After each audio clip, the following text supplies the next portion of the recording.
Your life feel out of control? You should try meditation. If everything feels as if it's going 100 miles per hour and you can barely keep up with the world, you should try meditation. More and more, our lives are governed by stress.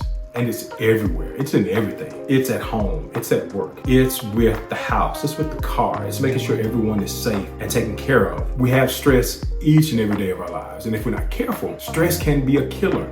It's been shown over and over again to have all kinds of bad impacts on our sleep, on our blood pressure, on our overall state of mind. And meditation is one of those things that can help us cope with the stress, that can help to lessen some of the stress in your life and the way you react to it. But quite often, we come to the table with some mental roadblocks that get in the way of us starting a meditation practice. But today, we're going to talk about what some of those roadblocks are. We're going to identify 5 of those roadblocks and tell you what you can do to get those roadblocks out of your way so that you can begin something that's beneficial for your health and your state of mind. All right, the first roadblock is buzzwords. And trust me, there are a lot of buzzwords surrounding and in the orbit of meditation, and you just don't need them. Can we be honest? You just don't need all of the language, all of the lingo, because if you're not careful, you can spend all of your time trying to learn the language instead of getting down to the business of meditation. Words like mantra, nirvana, centering, those are words that are in the orbit of meditation, but you just don't need them to get started. You don't need them to engage in a meditation practice.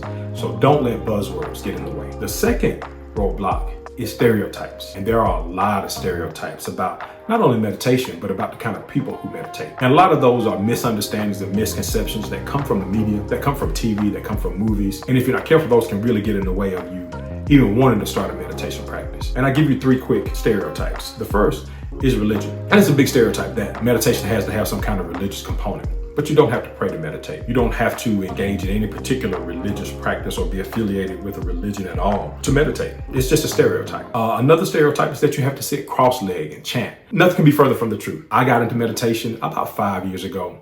And in the time since then, maybe about 2 years ago, I had a total knee replacement. Trust me, I'm not sitting cross-legged anytime soon. But that's just one of the stereotypes surrounding meditation. You don't have to observe a particular posture. Put yourself in a particular posture to meditate.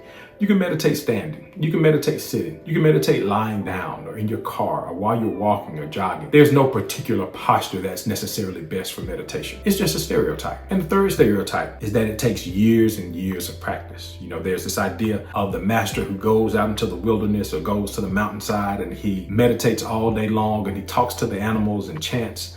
And there could be nothing further from the truth. That's just a stereotype around meditation.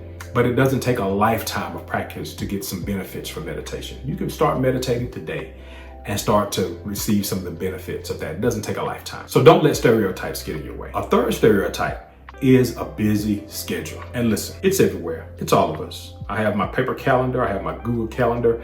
They're always full and ripping and running, going hither and yon. But it doesn't have to get into a place where that impacts your meditation. We all have busy schedules.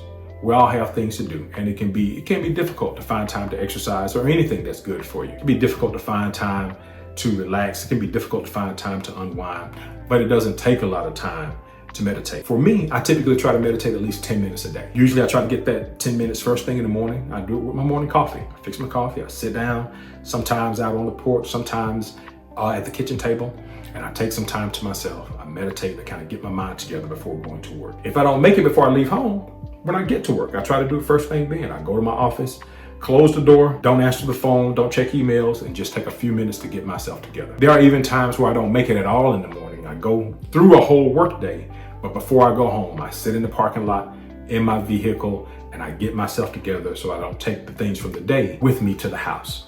But meditation doesn't take a long time. So don't let a busy schedule get in the way of your meditation. The fourth roadblock is your attention span. Listen. You don't have to have a mind like a steel trap in order to get the benefits of meditation. As a matter of fact, distraction is an important part of meditation. It's actually a good thing when you learn how to recognize when you're distracted, because the mind goes where it goes. Sometimes it gets off task. Sometimes it goes in a different direction. But over time, you'll learn to notice, hey, I'm not thinking about what I want to think about, or I'm not focused in the way I should. And so meditation teaches you how to bring your attention back to the thing that you actually want to focus on. One of the big ideas behind meditation is that you can always begin again. So you sit down to meditate and you start and everything is going well, but your mind drifts, your mind wanders. Then eventually you learn how to notice, okay, my mind is wandering now. Let me bring it back. And that's important for meditation. It's also important for life. So don't worry about having a distracted mind. Don't worry about your mind going off course sometimes. It's actually good in the meditation practice. So don't let your attention span be a roadblock to you. Don't let it get in the way. And the fifth and final roadblock that we'll talk about today is not knowing all the details. Listen, it's okay to begin small. It's okay to begin slowly. It's okay to take your time. You don't have to know everything to get started. You don't have to have the full complement and all the history and wisdom of the ages to begin a meditation practice. Begin small. Take your time. If you like some assistance, there are apps that can really help you get started if you're a beginner to meditation. I've been using an app called Happier for the last 5 or so years, and it's a really great app. It really helps me with a lot of instructors or people who can guide me through, the process of meditation, and it teaches along the way. But there are other apps like Calm, apps like Headspace that are really good for people who are looking to establish a meditation practice. So if you stayed with me all the way, tell me how it's going. Tell me how your meditation practice is going. If you've started recently and you've run into some roadblocks, tell me what you did to overcome them. Tell me what you did to kind of break through those things and get them out of your way so that you can enjoy your meditation practice. Tell me some of the benefits, if you've had some benefits from meditation. I'd love for you to drop a comment. I'd love for you to like and subscribe, and we will see you next time.